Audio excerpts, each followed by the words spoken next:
بسم اللہ الرحمن الرحیم۔ السلام علیکم ناظرین و سامعین۔ حضرت عیسیٰ علیہ السلام کان دجال کا خاتمہ نبی کریم صلی اللہ علیہ وآلہ وسلم کی کس تلوار سے کریں گے، اور وہ تلوار اس وقت دنیا میں کہاں موجود ہے؟ مٹی کے بنے انسانوں کے لیے عبرت جو وقت کے فرعون بنے ہوئے ہیں۔ حضور نبی کریم صلی اللہ علیہ وآلہ وسلم کی 9 مبارک تلواروں میں سے ایک کا نام البتار ہے۔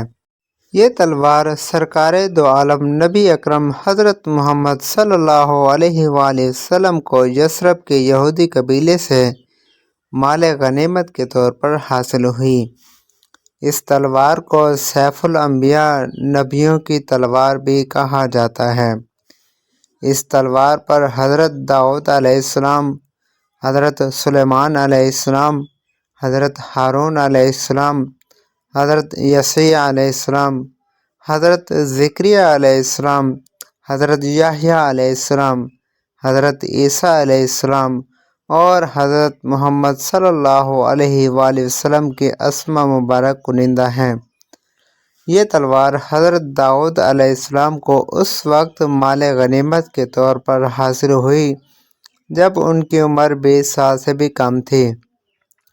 اس تلوار پر ایک تصویر بھی بنی ہوئی ہے جس میں حضرت داؤد علیہ السلام کو جالوت کا سر قلم کرتے دکھایا گیا ہے، جو اس تلوار کا اصلی مالک تھا۔ تلوار پر ایک ایسا نشان بھی بنا ہوا ہے جو بترا شہر کے قدیمی عرب باشندے البادیون اپنی ملکیتی اشیاء پر بنایا کرتے تھے۔ بعض روایت میں یہ بات بھی ملتی ہے کہ یہی وہ تلوار ہے جس سے حضرت عیسیٰ علیہ السلام اس دنیا میں واپس آنے کے بعد کان دجال کا خاتمہ کریں گے اور دشمنان اسلام سے جہاد کریں گے۔ تلوار کی لمبائی 101 سینٹی میٹر ہے اور آج کل یہ تلوار ترکی کے مشہور زمانہ عجائب گھر توپکاپ استنبول میں محفوظ ہے۔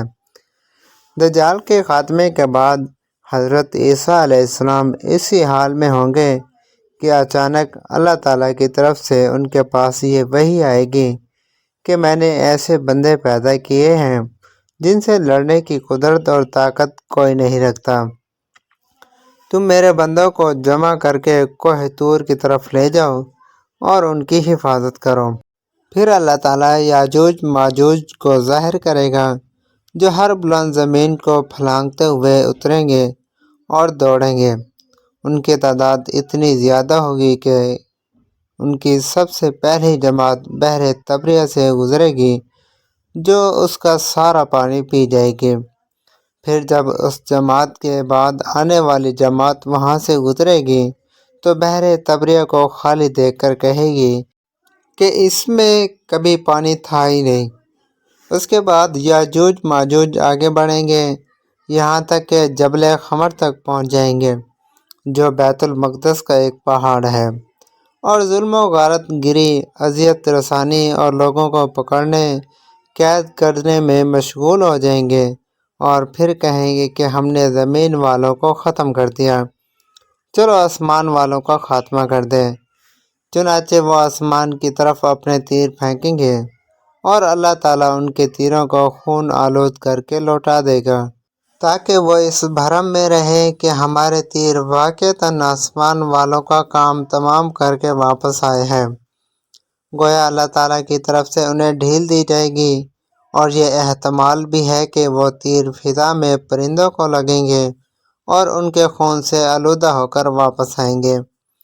بس اس میں اس طرف اشارہ ہے کہ دجال کا فتنہ زمین تک ہی محدود نہیں رہے گا بلکہ زمین کے اوپر بھی پھیل جائے گا۔ اس عرصے میں خدا کے نبی اور ان کی رفقا یعنی حضرت عیسیٰ علیہ السلام اور اس وقت کے مومن کوہ طور پر روکے رکھے جائیں گے، اور ان پر اسباب معیشت کی تنگی اور قلت اس درجے کو پہنچ جائے گی کہ ان کے لیے بیل کا سر تمہارے آج کے 100 دیناروں سے بہتر ہوگا۔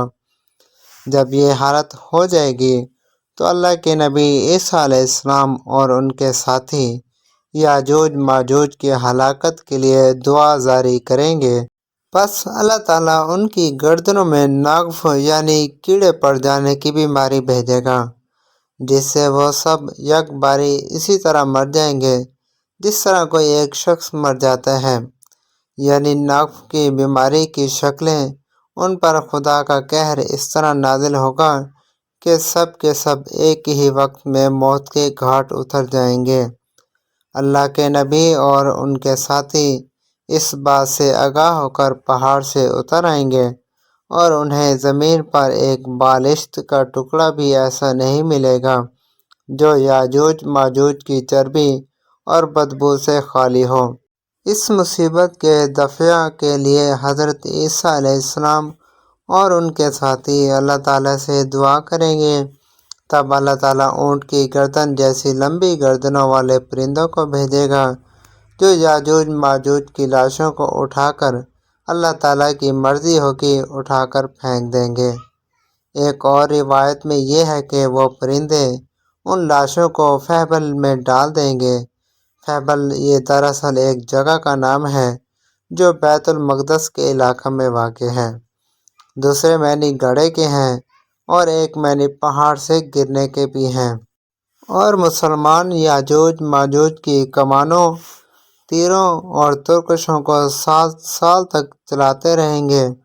پھر اللہ تعالیٰ ایک زوردار بارش بھیجے گا جس سے کوئی بھی مکان، خواہ وہ مٹی کا ہو یا پتھر کا اور خواہ وہ صوف کا ہو، نہیں بچے گا۔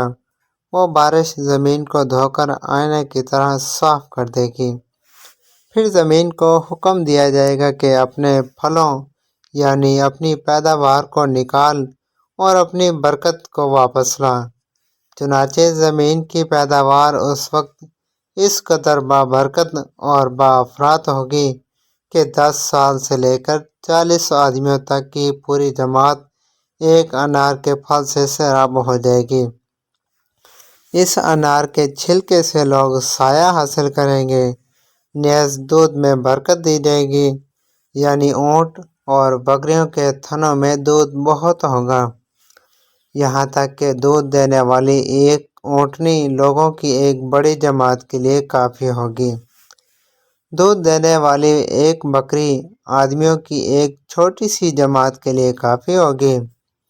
بہرحال لوگ اسی طرح کی خوشحالی اور امن و چین کی زندگی گزار رہے ہوں گے کہ اللہ تعالیٰ ایک خوشبودار ہوا بھیجے گا جو ان کی بغل کے نیچے کے حصے کو پکڑے گی۔